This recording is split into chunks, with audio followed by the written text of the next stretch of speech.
गिबि गिबियावनो बयनिबो रायजो राजानिसिम अननाय आरो सिबिनायखौ जासिहरग्रोनानै दिनै आगु रंजालि बैसागु फोरबो जोङो फालिनो आखायाव लादों दुलि गामियाव। दा जोंहा बे माहारियारि फोरबो अनसाय नखर जोङो नखर नखर बिदिनो बे मोनफ्रोमबो गामिनिफ्राय आरोखि ज' जानानै गिबियाव जोङो खुंदोंमोन नखर नखराव अनलायनायनि गेजेरजों आरोखि। ओमफ्राय दिनै बियो 2019 आव जोनोम जादोंमोन जोंनि बे नखर नखर खुंनाया आरोखि। ओमफ्राय दिनै जोङो गिबि खेबनि थाखाय बे नखर नखरनिफ्राय जोङो फोथाराव ओंखारफैबाय। दा बे फोथाराव ओंखारफैनायनि जायगाया जों दुलि गामियाव लादों। दुलि गामिनि रायजो राजानि अननाय बयनिबो सहाय सगिथाजों दिनैनि बे माहारियारि फोरबो नखर जुथुमा गिबि खेबनि थाखाय दुलि गामियाव ओंखारजेननानै बे हारिमु आयदाफारिखौ खुंफुंनो थाखाय जोङो माखासे आयदा लादों।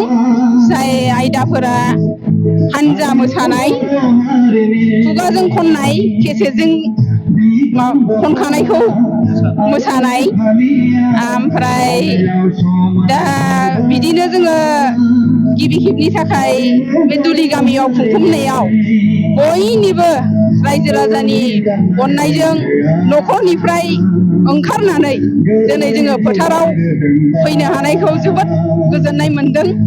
बेबायदिनो जाहाथे जोंनि जिनाखि थांखि लादों नखरनिफ्राय फोथाराव बेखौ जाहाथे उननि समावबो फैगौ समावबो बयनिबो अनसायनायखौ जों मोननो हायो। बिनि थाखायनो आङो बयबो रायजो राजानिसिम आर'ज गाबनाय थाबाय।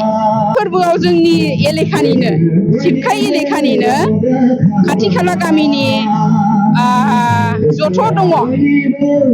जोंथ' आगु बैसागु फोरबो फालिदों। बैसागु बोथोराथ' फैनो जोंनो सानथामसोल'सै, सानथामनि उनावहाय दा बे गोदान बोसोराव जाहाथे बयबो जोङो जौसे खौसेयै बयनिबो अनलायनायजों जै जै मै मैयै इसोरनि अननायजों जोंनि बिदा फंबाय, बिब' बिनानाव, बिमा बिफा जथ' दं जों जाहाथे जै जै मै मैयै गोदान बोसोरखौ बरायनो हायो। बयनिबो साननाय हनाय खामना बासना जाफुङो। देहा सोलेरावबो बयहाबो जाहाथे सुस्थ' जानो। मोनसे गोजोनथाव फोसावथाय बैसागु फोरबोनि रंजाथाइ समावनो फरायसा आरो फरायसुलिफोरनि थाखाय बावखुंग्रि फोरबोआ लानानै फैदों मोनसे बादायलायनाय। 11थि बावखुंग्रि खुंफुं आफादा फरायसा आरो फरायसुलिफोरनि थाखाय लानानै फैदों एसे राइटिं कम्पिटिशन। फरायसा फरायसुलिफोरनि थाखाय बैसागु रंजाथाइ फोरबोआव बावखुंग्रि फोरबोआ टुरिज्म डेभेलपमेन्ट पटेन्सियेल इन बड'लेण्ड टपिकखौ लानानै बे एसे राइटिं कम्पिटिशनखौ खुंगोन। बे कम्पिटिशनाव जायनो सेथि मासियाव देरहानो हायो बिथाङानो नोगोद 25,000 रां बान्था मोनगोन।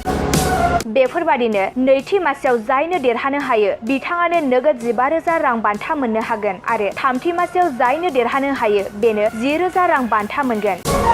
बावखुंग्रि फोरबो खुंफुं आफादा बादायगिरि फरायसा फरायसुलिफोरनि थाखाय माखासे नेमखान्थिफोरबो होखादों। बेफोर नेमखान्थिफोरनि गेजेराव दं सासे फरायसा बादायारिया 18 बोसोर बैसोनि गोजौआव कलेज एबा इउनिभार्सिटि फरायनाय जानांगोन आरो बे फरायसा बादायारिया बिटिआर ओनसोलनि जाथारनांगोन आरो बादायारिया बैसोनि फोरमान बिलाइ जेरै 10 थाखोआव फरायनाय एडमिट कार्ड एबा आधार कार्डखौ जमा होथारनांगोन। फरायसा बादायारिया गावनि जानबुं नाम्बारखौबो होफानांगोन आरो बे एसे राइटिं कम्पिटिशनाव इंराजि एबा बर' रावजों 800निफ्राय 1000 सोदोब लिरनांगोन। फरायसा आरो फरायसुलि बादायारिफोरनो बेखौबो मिथिहोनाय जायदि फोरमान बिलाइ जमा होनाया फैगौ 10 एप्रिलाव जोबथा जागोन आरो बे एसे राइटिं कम्पिटिशननि फिथाइखौ फैगौ 12 एप्रिलाव फोसावगोन। गोबां बाथ्रा मिथिनो थाखाय 9678278934 9395532495 जानबुं नाम्बारनि गेजेरजों खौरां लाहरनो हागोन।